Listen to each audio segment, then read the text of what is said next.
Lynn starts talking, they'll all be quiet. Do they need this for the to switch this Or line? is there a clicker? That looks like a clicker on the left. Put mine on Shall we give it first. to you? Why don't you touch screen? Let's put yours on first. Yeah.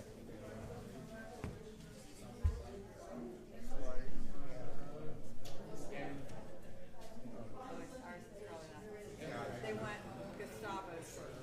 Gustavo's or? I can do that. That looks like Pensacola right up there. I got it. Oh. Could. It could. Where the cross was? Did you go where the, oh, you never went there. I was a teenager there. So when I was 16, I went out there. In the summer, stayed. I mean, it's up. And then you have the clicker. We will talk Pensacola. Yeah, we will. What's it? I was just back like 2 years ago. The big what's the big seafood market? Patty? Yeah, Joe Patty.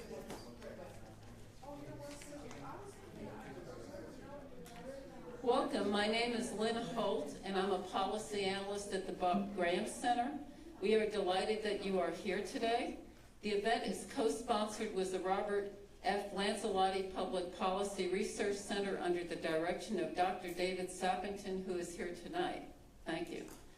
Today we have 3 speakers who will share with us their insights and observations on this nation's housing policies almost 50 years after the passage of the Fair Housing Act and 10 years after the Great Recession. I will briefly introduce each speaker. Their talks will be followed by audience Q&A, and at that point we will ask you to come to the microphone and ask your questions since we are streaming and recording this program. Please be sure when you come up to the microphone to talk into it, and please turn off your cell phones. It is my pleasure at this time to introduce tonight's speakers. Each will talk about 15 minutes or so, and there will be some informal back and forth. First of all, to my, I guess, looking at this way right, Mr. Gustavo Velasquez is the director of the Urban Institute's Washington Area Research Initiative. Mr. Velasquez served for nearly 3 years as Assistant Secretary for Fair Housing and Equal Opportunity at the U.S. Department of Housing and Urban Development, in other words, HUD. Mr. Velasquez led efforts to promulgate the Affirmatively Furthering Fair Housing Rule, a data and mapping planning tool for cities, states, and other HUD funding recipients to promote more inclusive communities and more choice in housing. He graduated from the University of Pennsylvania with a bachelor's and master's degree in public administration. Mr. Michael Calhoun, who is on the extreme left here, is the president of the Center for Responsible Lending, which is a nonprofit, nonpartisan research and policy organization dedicated to protecting home ownership and family wealth by working to eliminate abusive financial practices. The Center for Responsible Lending is an affiliate of Self-Help, a community development lender headquartered in North Carolina. Mr. Calhoun is a former member and chair of the Federal Reserve Consumer Advisory Committee, and he received his bachelor's degree in economics from Duke University and his JD degree from the University of North Carolina. And finally, in the middle, we have Dr. Edward Golding, who is a senior advisor of the Department of Housing and Urban Development and the former head of the Federal Housing Administration in HUD.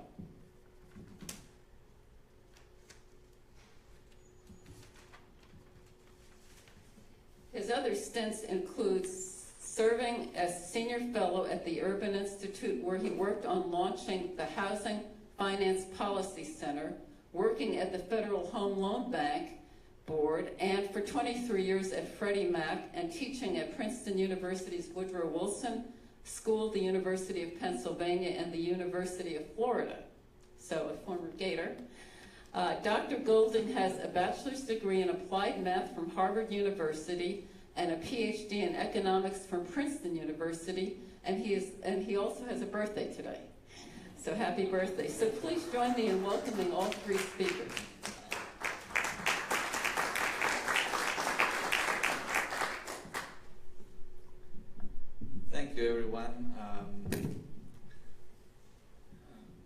First of all, I'm going to get started, and let me first thank Gail and Lynn and everybody here at the center for the very kind invitation. This is my first time in Gainesville. I traveled a lot throughout Florida when I was at HUD, but I was unfortunate not to be in Gainesville, but now I am very pleased to be finally here. I also want to say that I'm extremely honored to be in the company of two esteemed colleagues and really the experts here on housing. Ed and I were peers and colleagues at HUD during the last 3 years of the Obama administration. He really was the envy of everyone else at the department. First of all, because Ed has had the responsibility at HUD to manage the largest portfolio of HUD by far, but also because his position was the only one at HUD with not one but two titles. So he technically was the Assistant Secretary for Housing, in addition to being the Federal Housing Commissioner. Yeah, I was a commissioner. I always wanted to be the baseball commissioner. So it's great to be here with Ed, and now that we're working together at the Urban Institute, it's good to see him, continue to see him regularly, as opposed to many people going all over the place after the end of the administration. So I'm glad to keep seeing Ed quite regularly at the Urban Institute. And Mike, who I follow him and his group, who does really extraordinary work. I don't like to use the word watchdog, but really the Center for Responsible Lending really ensures, with the great leadership of Mike, that we have the right checks and balances when it comes to a whole host of lending activity in our country, whether it's credit card lending or student debt or mortgage lending, really ensuring that people are doing the right thing by providing opportunity across the spectrum of our American society. So it's great to see Mike again and being together here in this program with him. The Fair Housing Act, what I'm going to do is I'm going to set a little context by talking a little bit about the history of the Fair Housing Act, because part of the theme today is to reflect on 50 years of the Fair Housing Act and the progress that the housing market has made during the last 50 years. Let's first talk about this really, really important legislation, one of the landmark civil rights legislations in our country, the Fair Housing Act of 1968, that passed in Congress during a very, very difficult time.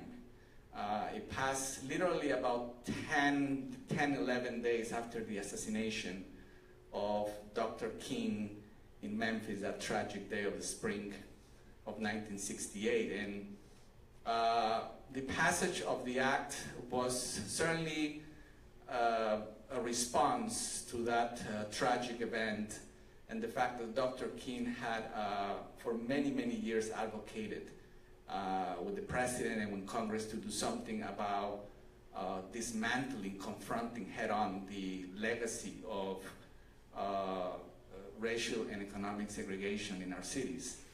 And nothing, well, some things have been done, but not obviously to the magnitude of this 1968 legislation. So certainly was a response to that tragic event, but it was also a response to a bipartisan commission that happened, the findings of this commission called the Kerner Commission, also the conclusion of that commission in the spring of 1968, that really declared in a very bipartisan way that we were living in two complete different societies in America.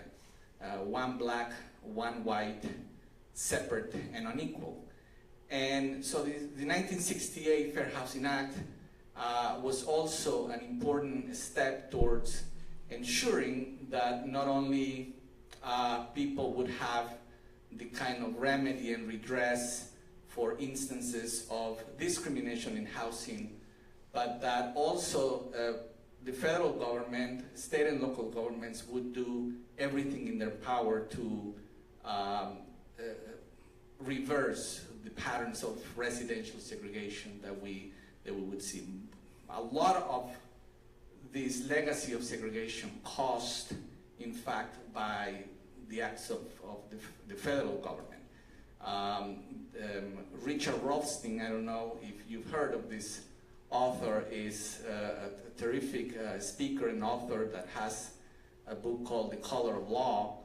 And if you really want to explore the steps that really from the 1920s, 1930s, the federal government took to exacerbate the problem of segregation in our communities, that is definitely a book to read. I would certainly encourage all of you to read Richard Rothstein. And you know, we got to the 60s in a very tumultuous environment. We had, you know, Lyndon B. Johnson was faced with a lot of opposition. We had, you know, an era of a lot of advances in civil rights. The Voting Rights Act first the Civil Rights Act of 1964, the Voting Rights Act 1965, then the Fair Housing Act of 1968, and so there was just a difficult time, and over the last 50 years, it's fair to say that the Fair Housing Act has contributed tremendously for America to make progress on confronting segregation and discrimination in housing. The Fair Housing Act covers instances of housing discrimination in transactions in the rental market and in homeownership market, in the financing of housing, and it covers, it started covering since 1968, discrimination based on race, national origin, sex, religion.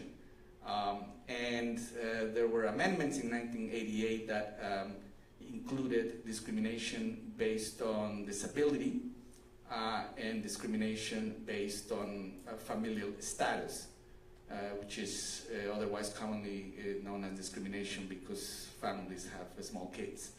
And an area, by the way, that continues to grow when you look at the cases of discrimination in our country, an area that continues to grow, not as rapidly as the #1 basis for filing discrimination in houses in our country, which is discrimination based on disability, physical and mental disability.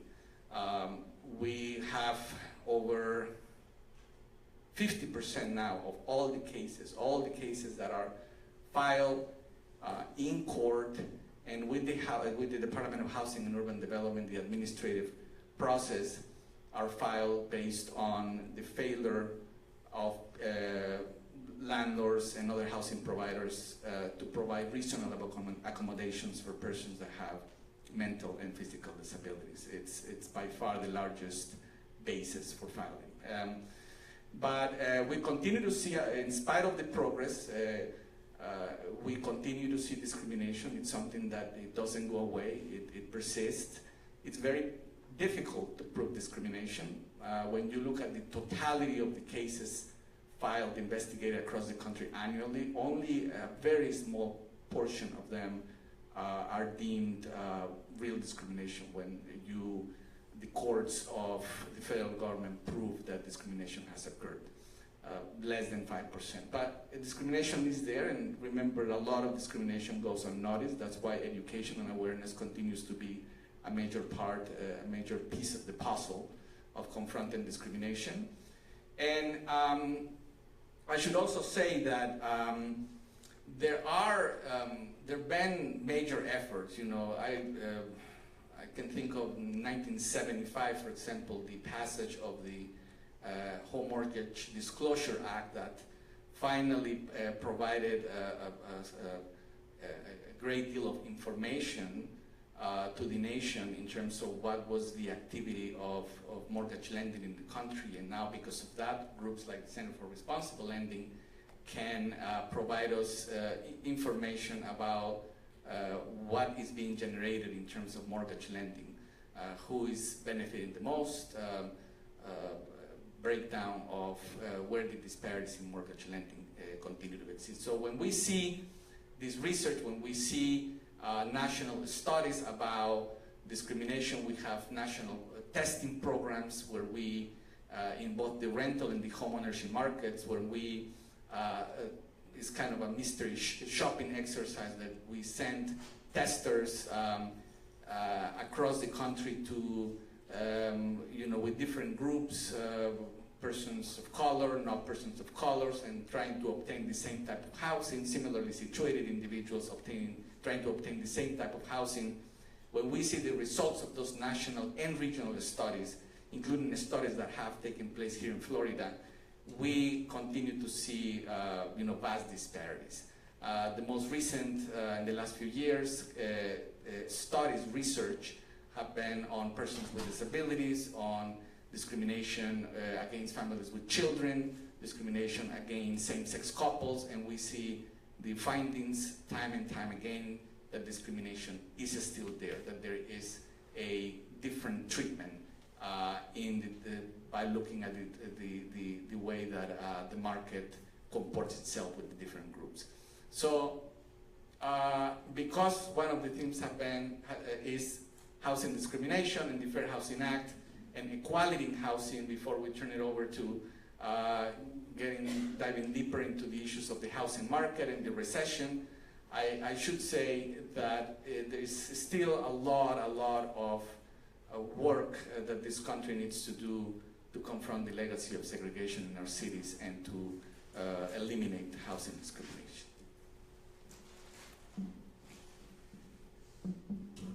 So I'm going to start with first a little transition. Gustavo's being quite modest. The rule that he worked on, it's a kind of a governmental mouthful. It's affirmatively furthering fair housing. And it's what that reflects is that the law that HUD enforces says, first of all, you should stop active discrimination. But the second part that has been largely silent for almost 50 years is that HUD was given the obligation to affirmatively further fair housing. And that is a recognition that just blocking the worst overt forms of discrimination would not do much to desegregate our society. And studies today show we are about as segregated housing-wise as we were 40, 50 years ago. And so this is a landmark regulation that was finally put out. It is very much under attack today politically, but it still is a very important marker. So the time that I've got here, I'll try and give you some background and help explain the dynamics of what caused the housing crisis and the Great Recession, some of the myths about it, and then what has been the response and what's happening with the housing market since then. Maybe it'll be useful to you also to figure out when you want to buy or sell your house. So one that starts out in this first graph, there was this conventional wisdom that was unchallenged that housing was always safe because there had never been a national decline in housing prices in the country, at least since the Great Depression. And that was only partially true. And it's what this chart shows is it's important, the dotted line at the top is housing prices in nominal dollars. That is not adjusted for inflation. And it's what it shows is, first of all, like other asset markets, it's a lot boom and bust. That's a roller coaster ride. It's not this steady growth pattern, although over time, when you average it all out, house prices have increased roughly at the rate of inflation over the last 40 years.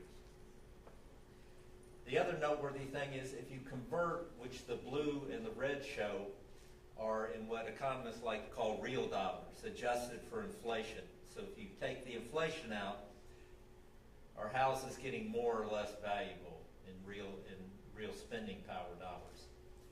And you'll see there were two very much mini booms or busts where housing prices went up and then corrected in real dollars by 13 to 15%. That happened in times though when inflation was fairly high, and so as you'll see, the dotted line got down to zero, maybe dipped just below. So people didn't see their house price go down in terms of everyday dollar prices, but inflation was going up in many of those years at 4 or 5%, and house prices weren't moving at all. And so your house was losing value there. But the most important thing is each of those booms, even at 15%, were followed by an equal correction. So what's noticeable in this one is you look at the growth, again, in both nominal and real prices of housing in the early 2000s. So begs the question, why this time? Why did it keep growing? And primarily it was because different mortgage products were offered that fueled that growth to a very unprecedented and unsustainable level. So normally, like with other items, as prices go up, and as it happened in the previous booms, they become less affordable. And so you have fewer people able to buy the houses at the increasing prices, and that reduced demand starts pulling houses prices back to their more normal growth pattern. In the 2000s, though, that didn't happen because a whole new group of mortgages were created with the sole goal of allowing people to buy a bigger house price on the same amount of income. So what it did was you could buy a lot bigger mortgage for the same monthly payment because they artificially depressed what your monthly payment was. And they went through a couple of steps. So the first one was at the beginning of the 2000s, you started to see an increase in the number of adjustable rate mortgages. So in general, an adjustable rate mortgage has a lower house payment and a lower initial interest rate because you're taking on the risk that interest rates go up in the future and your payment's going to go up. So in times of high housing prices, you often see people shift to adjustable rate mortgages because you can buy a little bit bigger house because your initial payment is lower. But that has a relatively modest effect, and it sort of runs its course. So this time, we had a whole new creation of products. So the next was interest-only mortgages. And is what those allow you to do is to pay only the interest each month on the mortgage, so you are not reducing the amount you owe at all. It remains constant, and at some point you either refinance it, win the lottery, or you hope housing appreciation helps you build up equity in the house. But that's a substantially more severe way to lower. Again, it lets you lower your monthly payment so you could buy a house that costs more. Then the fun really, really starts. And that is, we started to widely market negative interest rate mortgages. These were called in the market option arm mortgages. And they started out as this tiny niche product for very wealthy homeowners.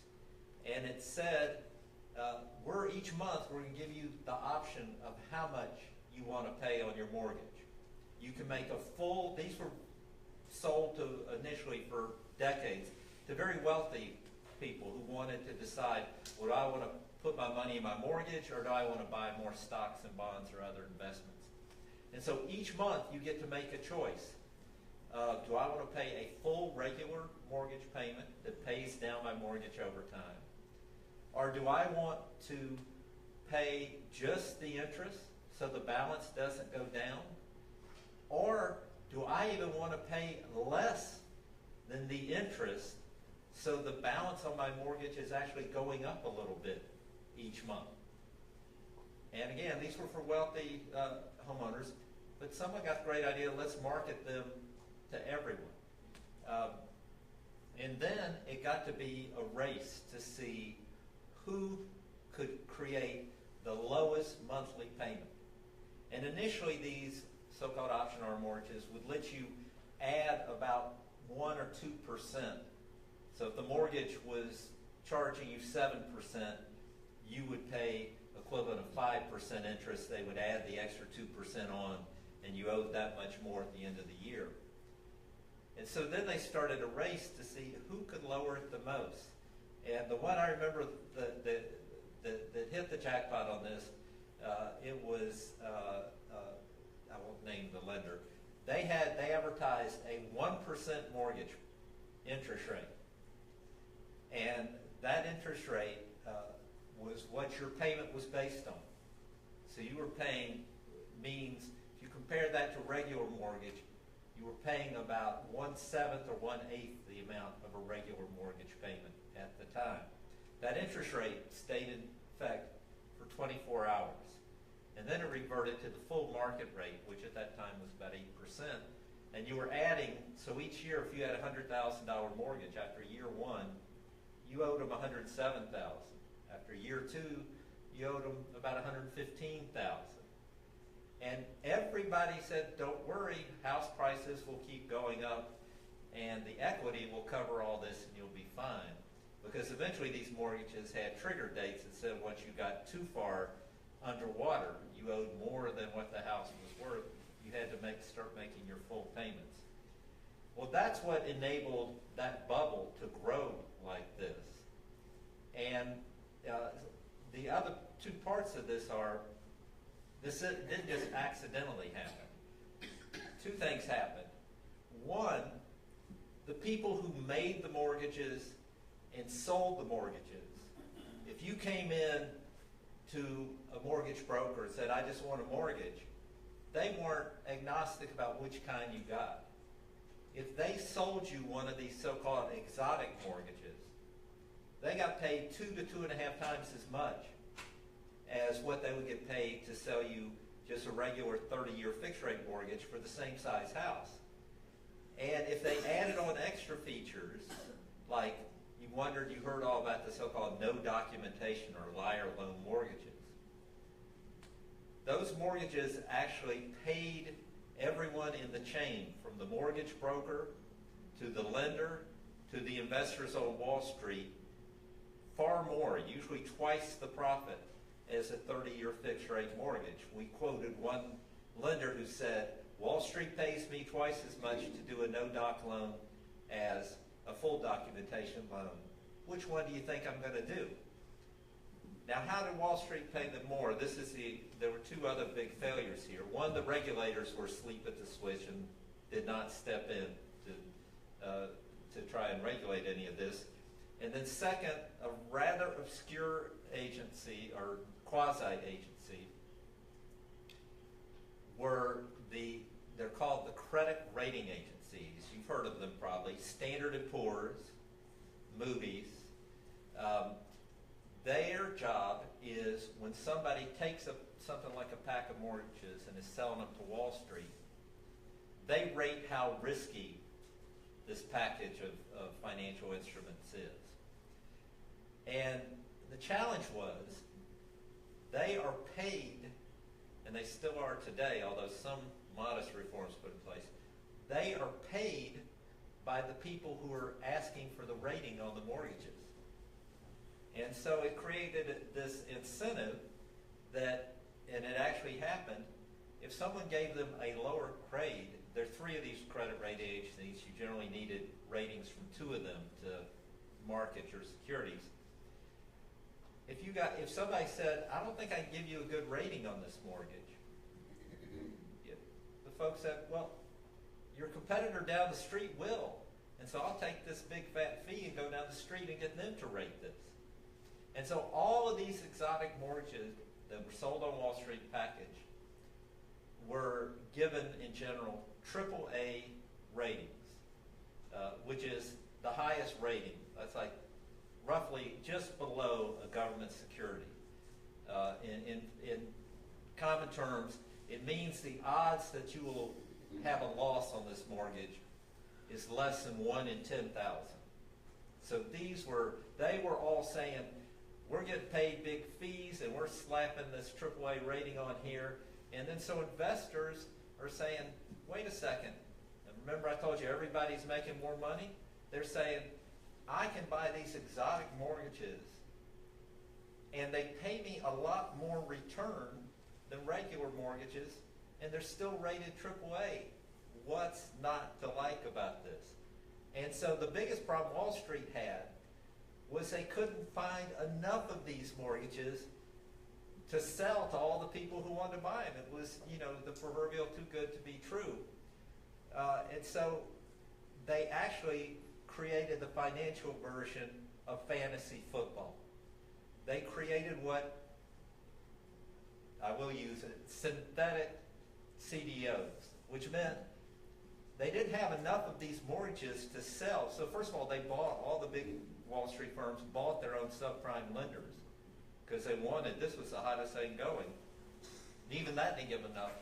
So they created this fantasy football where, for mortgages, where you could buy an investment and it was not backed by any mortgages, but it paid a return based on how mortgages actually performed elsewhere. So it was just an outright naked financial bet, like going to Las Vegas.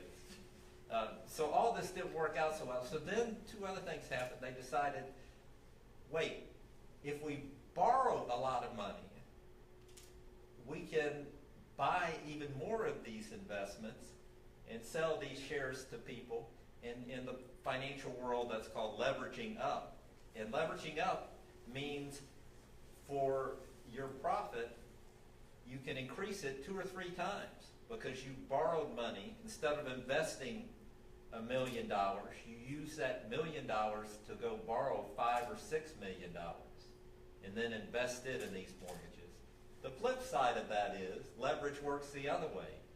When you have losses, it multiplies the losses. So that's the house of cards we had. Unsustainable mortgages with lots of leverage. And the leverage also applied on the consumer side. Let's see if we may have to, let's try the old-fashioned. Old-fashioned way, I'll be glad to. All right, if you go to our next one. Consumers, whoops, just one. This should be home equity withdrawals, but we will list consumers, that one, yes. So it's what this shows is how much home equity. It's not on the screen. Well, that's one way, yeah. Whoops. Okay, it should be on the screen. Now click on it one more time. No, okay, hold on. All right. While he's hunting for that, we're going to get some IT help. Consumers at the same time were leveraging up by using their houses as piggy banks. So home equity lending, and particularly home equity lending where you're taking cash out of the mortgage, out of your home, where your house price went up. He'll pull this one up there. Where your house price went up, people weren't just leaving that new value in the house. They were refinancing their mortgages and increasing the amount they owed and taking out cash, a lot of it used to pay off credit card debt. And so this reached, in 2006, if they were able to get the graph up, about 10% of consumer spending was coming from this withdrawal of this home equity from this big housing bubble. And so it meant that consumer spending, which is 70% of the economy, there you go, you see how it grows, and then 2006 it kind of falls off the cliff to zero. So that also contributed to the huge Great Recession because you just pulled 10% of consumer spending out of the whole economy that used to be funded by this home equity. So let me go quickly because we got time and I want to be sure the question. So second is myths. So one was Well, all this subprime lending that was going on that you're hearing about was great because it was providing opportunity for home ownership in underserved communities. It is true that the lending was heavily targeted to communities of color. The second half was not true. Most subprime lending, over 90% of it, went to people who were already homeowners. And the vast majority was actually just refinancing their same house. At the same time, even going back to 2000, this is work we had done, if you took out one of these subprime loans, you had about a 1 in 4 chance that you would lose your home to foreclosure. And at that time, this was just in the subprime market, and so that was sort of invisible because it wasn't in the main market. So first of all, subprime lending came in under this wool, if you will. We're helping homeowners that hid the wolves, that we want your home equity. That was in the big fees. The second is, there was, and this debate still rages today, that the housing bust and recession was caused because the government required lenders to make loans to low and moderate income households, particularly those of color, and those loans went bad and dragged the economy down. Every federal agency and just about every expert has looked. There is no evidence to support that whatsoever. One, affordable housing goals did not change during this 2000 big bust. Two, the loans that banks made, the so-called Community Reinvestment Act loans, performed extremely well through this time period because they tended to be 30-year fixed rate, fully documented loans. They were safe loans. There clearly were reckless and abusive borrowers out there, but overwhelmingly, this was about reckless, exploding mortgages more than government forcing people to make loans. So let me jump quickly to response. Do we need to hit over here? I'm going to hit these, or unless you want to cover these. All right, I'll go very fast. So the government response, what did it do? It created a new regulator to oversee mortgages, where previously it's called the Consumer Financial Protection Bureau, which you may not have heard of. Before, the regulatory authority to make sure products were safe for consumers was spread across about 7 agencies, and it was a secondary or tertiary priority at any of those agencies. So it combined that authority. The main rule that it came out with was what seems like it should have been common sense already and had largely been before this crisis attracted, was that now mortgage lenders have to make a reasonable determination that a borrower can actually afford to repay the mortgage according to its terms without refinancing, without being forced to refinance. And that, although mortgage prices have come up, they're about where they were in 2006 in nominal prices. They're still in real dollar value about almost 20% below the peak of where they were in 2006. So the consensus is that there is a much safer mortgage market and financial market today, and that the chances of a repeat of anything like the 2008 crisis, assuming those protections are left in place, is quite remote. So let me stop there and pass on to. So it was a good reminder of what can go wrong with housing. On that, first of all, I want to start off saying it's great to be back in Florida. One of my sons was born here, so he was a native Gator. Was actually wearing a University of Florida T-shirt his first year of college, and was stopped by the governor of Graham, and said, introduced himself very politely and said, "It's always good to meet a fellow Gator." So it's great to be at the Graham Center on that. And I still remember that story of my son calling me up and saying, "Now, who's Bob Graham?" He actually didn't know who Bob Graham was on that. But it's great to be back in Florida on that. And I want to, really start with, talking a little bit about why housing is so important. And really, once I left the Department of Economics, why I sort of wandered into the housing field that I did up in Washington.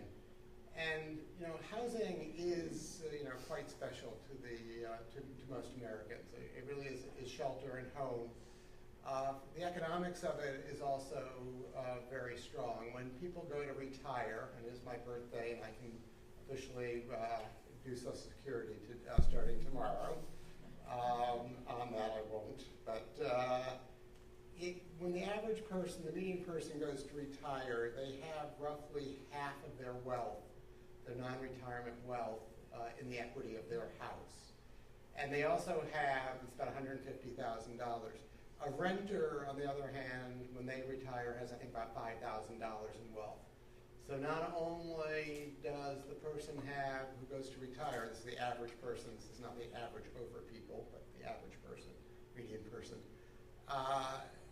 finds that a lot of their wealth and a lot of that they can use in retirement comes from having accumulated equity in the house.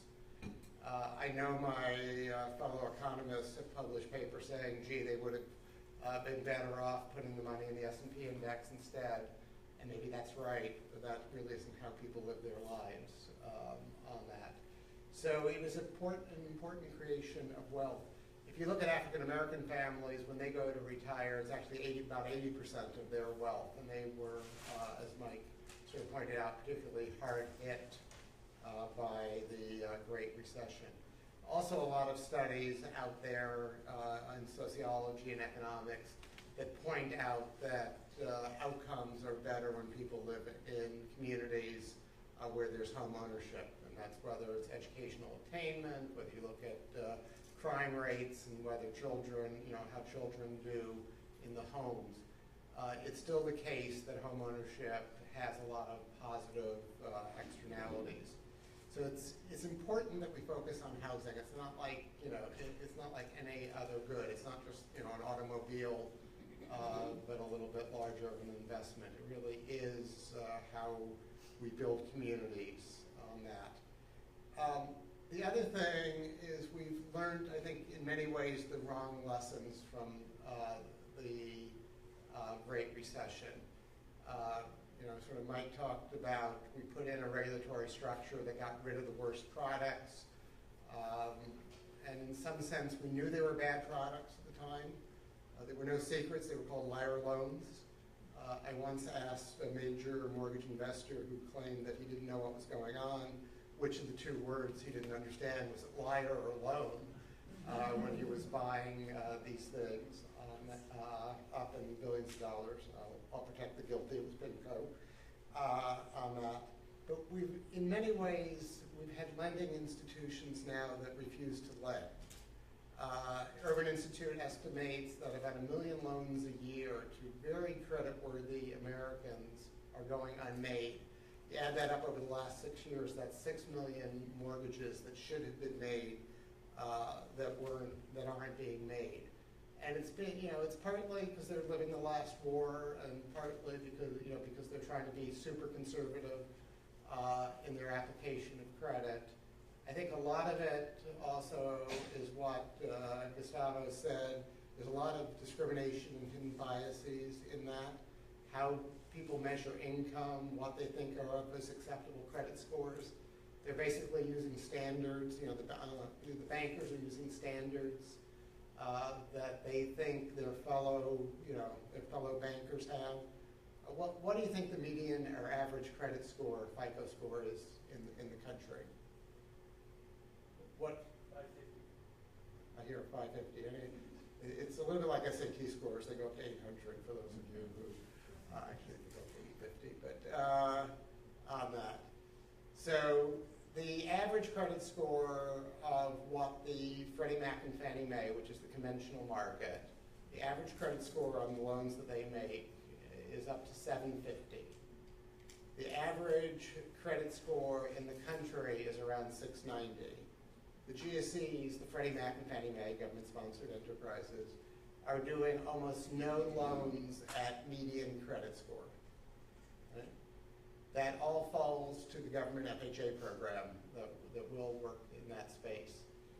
That's just one of the aspects of where the credit is being restricted by the major players. The other one, and probably a bigger one, and again, Gustavo and I worked on this when we were at HUD, is how people are measuring income.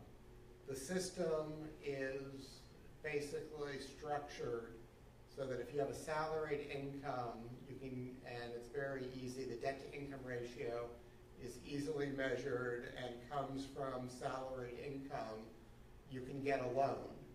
If your income comes from non-traditional sources, whether it's seasonal work, self-employment, whether your children are helping, or some extended family member are helping making mortgage payments through their income, or you're renting out a basement apartment, that type of income isn't counted in the system, and it's almost impossible to get a loan nowadays based on that.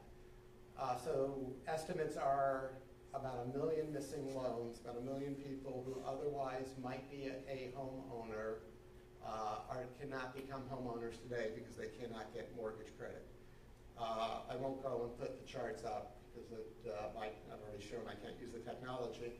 But the home ownership rate overall has fallen from 69% down to about 64%. 5% reduction in home ownership rates. There are about 125 million households out there, so it multiply 5% by 120 million, you get those 6 million loans that are part of probably the largest driver of why we're seeing that home ownership rate decline. The other one is the fact that we kicked 7 million families out of their houses during the foreclosure crisis, where we had policy levers that we could have taken to basically keep those same people in the house through different cram downs or other ways of modifying the loan that we didn't do. So we have a home ownership rate that has come down 5 percentage points. If you look at communities of color and African American home ownership rates, they've come down even more, and they are now at a level around 42%? 41%? African Americans' home ownership rate is low 40s. It is now at a level that is lower than when we passed the Fair Housing Act. So coming back to where Gustavo started, we thought we had a problem in 1968 that housing wasn't available, that we had overt practices of not doing lending in certain neighborhoods and the like, redlining, and we passed the Fair Housing Act. And while some of the overt practices have gone away, we built a system, and it's a system that we built through policy that has really made the situation, no better, in fact worse than it was in 1968 on that. So, don't want to really always be negative. We are trying to redo the housing finance system in Washington. You actually may have heard of different proposals out there that are being worked on. Now that Freddie Mac and Fannie Mae are owned by the government in conservatorship, folks are saying, let's try to figure out how to rebuild the system. Let's get them out of conservatorship and build a new housing finance system that provides credit. And part of the issues is how do you build one with a set of institutions that will serve all American families, not just sort of, I'll go ahead and say this, sort of the cookie cutter houses with the very easy to underwrite mortgages. We have to figure out a way of providing a housing finance system that sort of works for everybody, not just a third or half of the easy half of the population. So there will be considerations of that. Housing policy in general, HUD's budget proposal with this administration, even though 11 million families are paying over 50% of their income in rent, This administration responded to that rental crisis by cutting HUD's budget, proposing to cut HUD's budget by 15% on that. So we are clearly moving in the wrong direction. There's been, I'll talk about this briefly, also proposals to redo how housing is taxed in the new tax proposal that is winding its way through Congress. Won't go through all the details. It clearly changes some of the subsidies to housing, the capital gains treatment, the treatment of property tax, the treatment of the mortgage interest deduction. Many of those proposals, in some ways, economists have called for them to make some sense.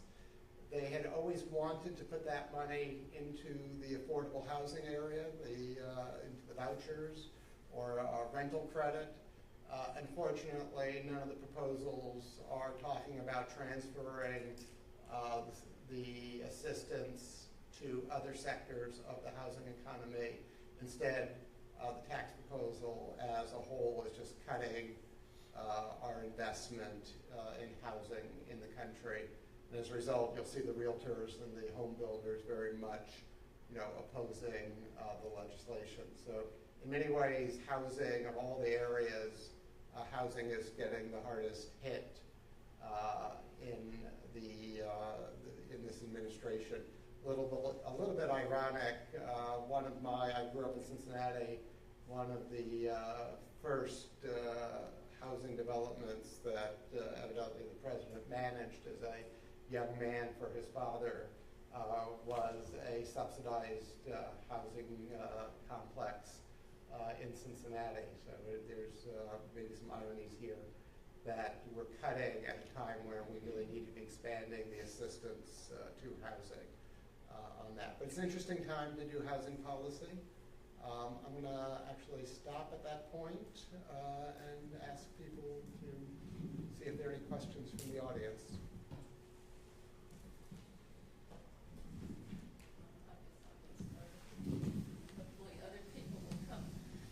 You talked a little bit about, Ed, about the proposals winding their way through Congress. Maybe you could specifically talk about the federal House GOP tax bill called the Tax Cuts and Job Act, and talk about the impact on the housing market generally from that bill, and also what is the impact of the proposed corporate income tax reduction on the availability of low-income housing tax credits, and by extension, the availability of low-income housing units. Okay. I sort of touched on it. In many ways, as I said, the realtors and the home builders are very much against the bill. So just at a high level, there's obviously, it's not good for housing.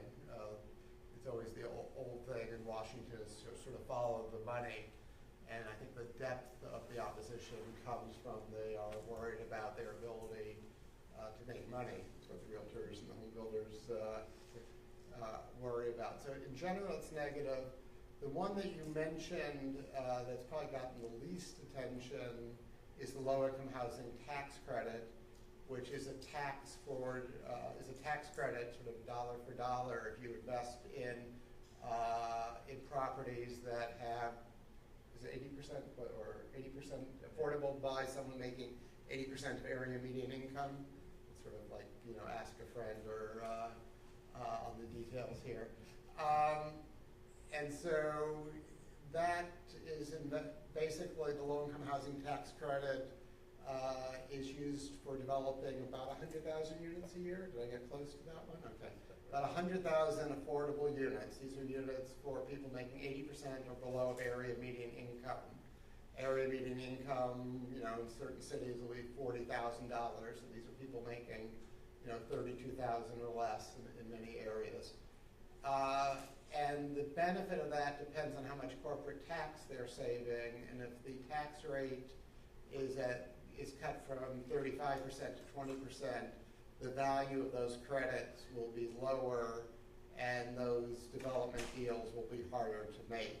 And so the price of the tax credits, when there was talk of this, really plummeted, I think, to about 80 cents on the dollar and even less on that. So it's the effect on those 100,000 units that are not, may not be developed or rebuilt could be significant. As I said, we already have a shortage of affordable housing, and as Gustavo said, particularly affordable housing for families are just not being built. But you want to add to that? Yeah, no, I think we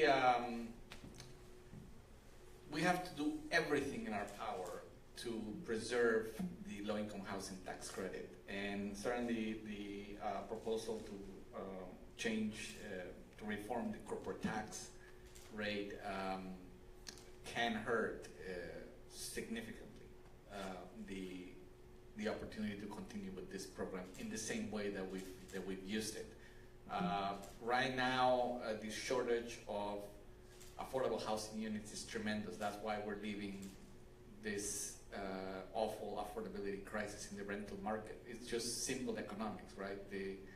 They're just, it's not, especially in cities, there's just not enough supply to catch up with the demand. A lot of people are moving back to cities. Cities have done a great job in the last few years to attract new residents, and that is happening in most, if not all, major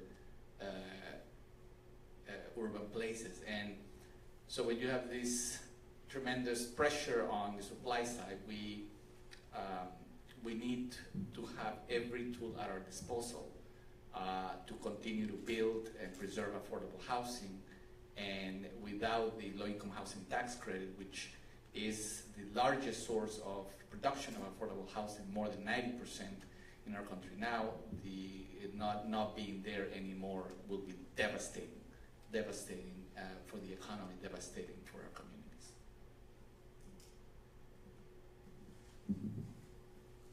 Who's next? Hello. So there's been a lot of talk on millennials not wanting to buy houses and instead rent. Do you guys think this is significant? And if so, what is being done to address the issue? I'll take a cut at that. So a couple things are going on. One, there's interesting research out, this by the Harvard Joint Center on Housing.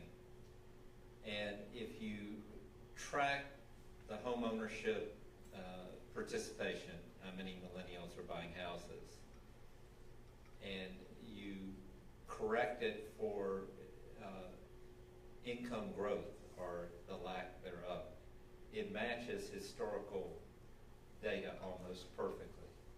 And so most economists believe, and housing experts believe, that millennials will enter the housing market, although delayed, but delayed as much. There's some lifestyle choice, but a lot of it is just income growth.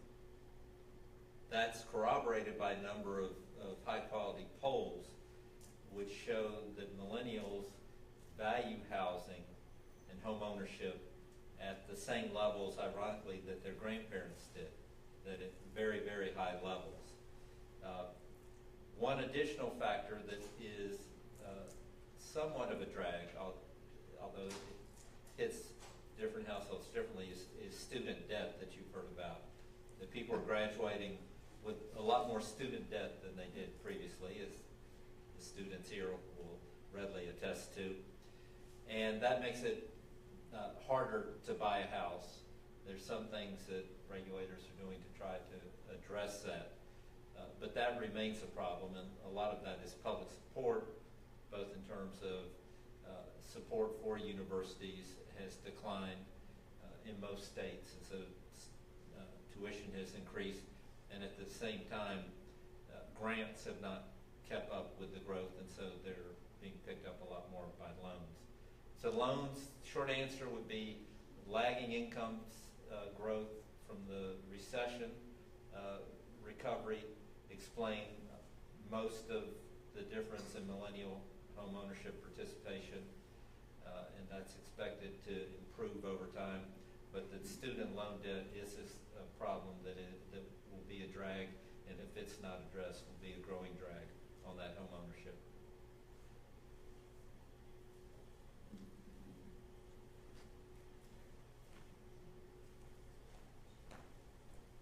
Peninsula, great to see you.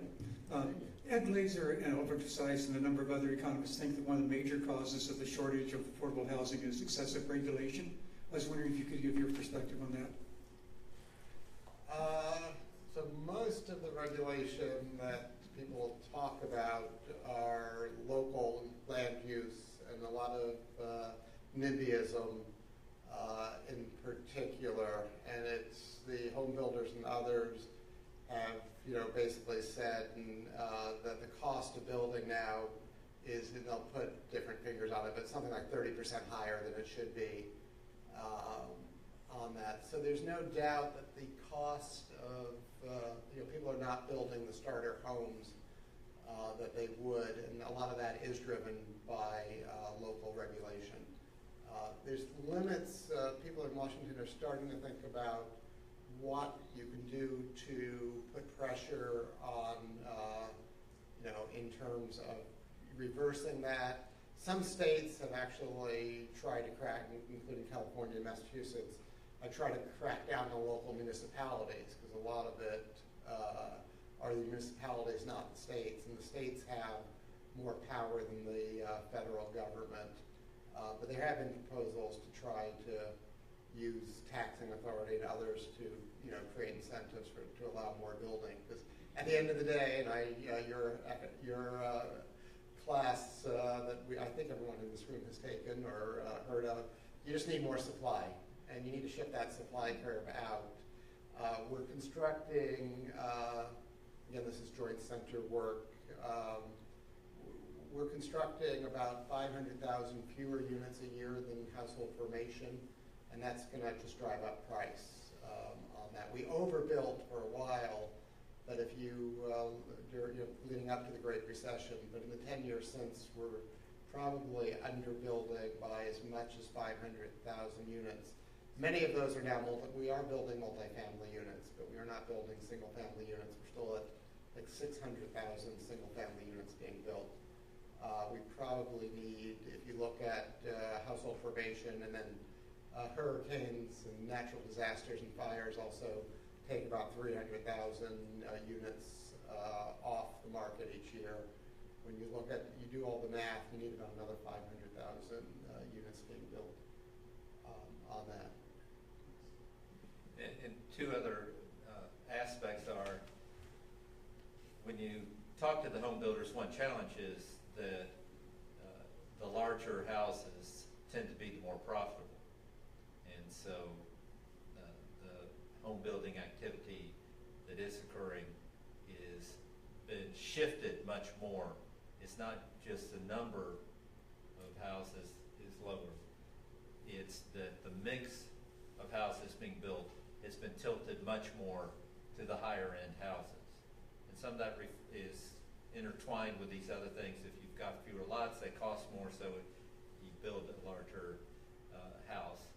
And then the other is the economics of community activism.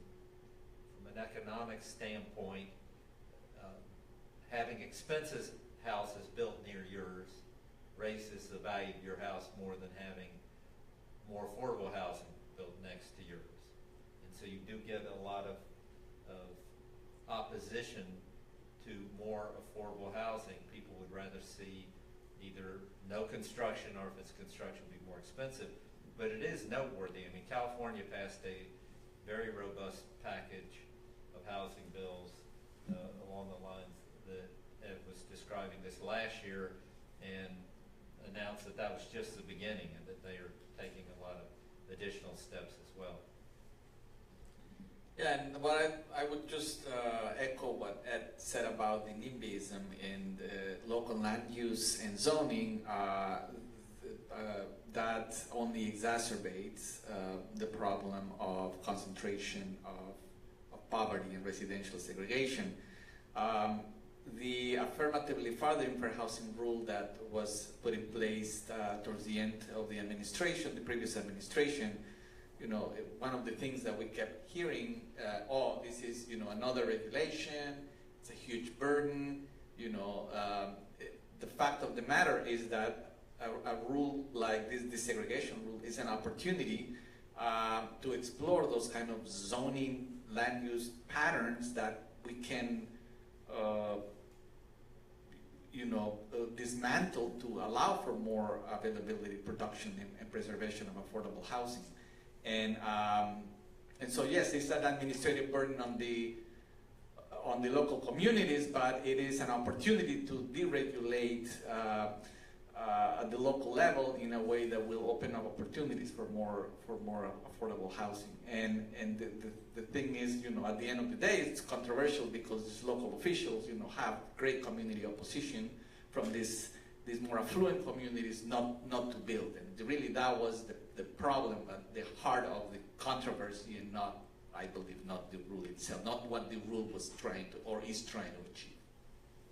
The other big issue in building, has a lot to do with climate change and resiliency, a word you now can't use in Washington, so now I'm outside of Washington, I can talk about climate change again. Where we build these houses become very important. I think at some point it's going to be hard to get, a mortgage. When you're doing a 30-year mortgage, you're going to see the people looking at the risk factors much more. So it's not only building affordable houses, but building on floodplains. There's a whole debate on whether to extend the flood insurance regulations and who's going to fund it. Florida, at least from what I read, did a much better job through this hurricane because of previous changes that they had made, the building codes and the like. So I do think where we build and the resiliency of the properties will become increasingly important over the next few decades.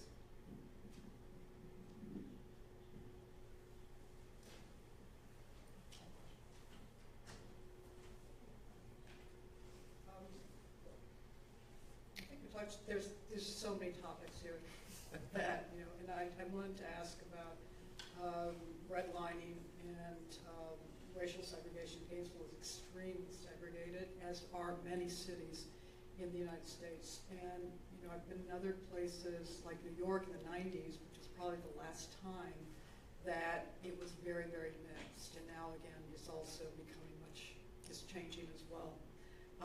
Much of this, I assume, has to do with redlining over the years. And I'd like you just to expand a little bit on that. And then, of course, I have a second question, which has to do with, you were talking about the risk that was being passed along from brokers to lenders and then to the investors. And I think the part you left out was that the risk then went to pensions and to actual investors, not to investment firms. But there is a shift in the amount of wealth that got lost, not to the mortgage companies, but really to the people that are retiring and to the people of the country. And I'd like you just to expand a little bit on that. Thank you. Start with the others first. Well, I can start. I mean, redlining, yes, it's never easy to pinpoint the one single factor that has. But if you could explain also, there's many people who may not have heard the history of it, and I think it was quite influential. We have about 6 or 7 minutes left, so we may not have enough time to go into real detail. No, but it's a good point. Redlining is a practice.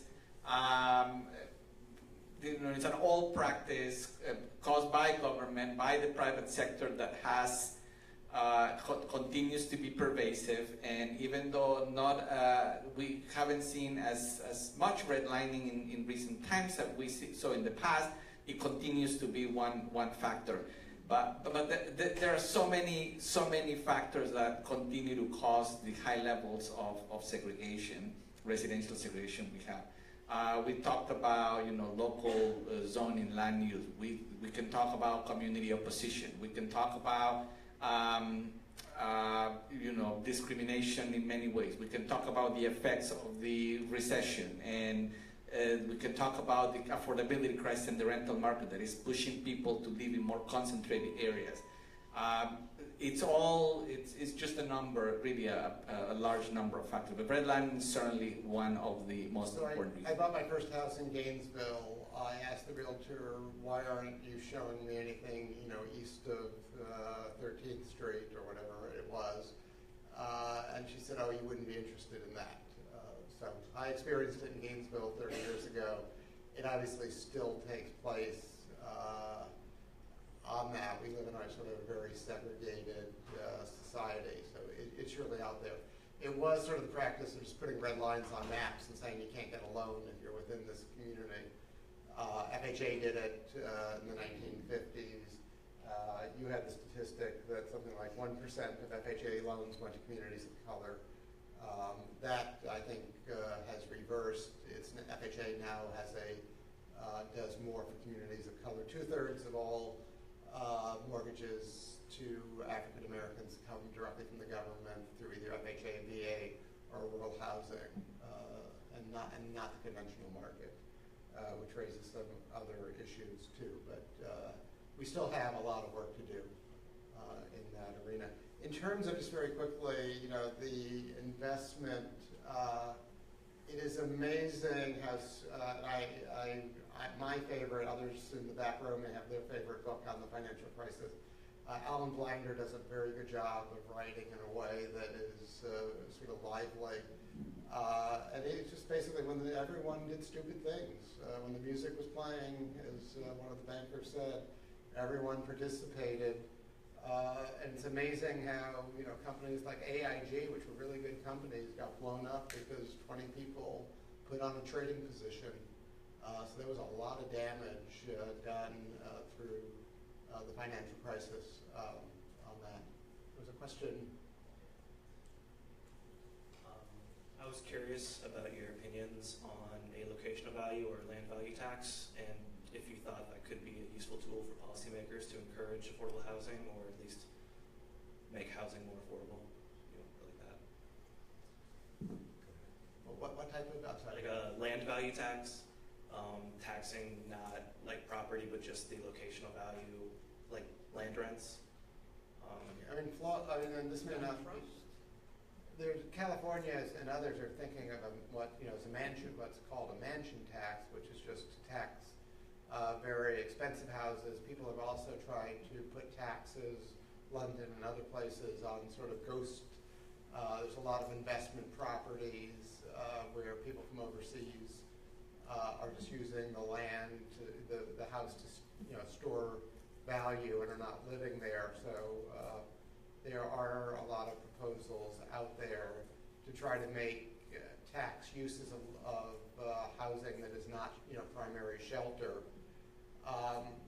And I think, as Gustavo said, I think we need every instrument. I think some of those schemes, use the British term for scheme, some of those schemes have a lot of merit because they do create an externality out there. But in some sense, the hotel industry is trying to convince everyone Airbnb is a major driver of lack of affordability, and they're paying for lots of studies on that. So you always have to take some of these arguments with a grain of salt on that. But I do think we should think about new instruments like that to try to increase affordability. Thank you.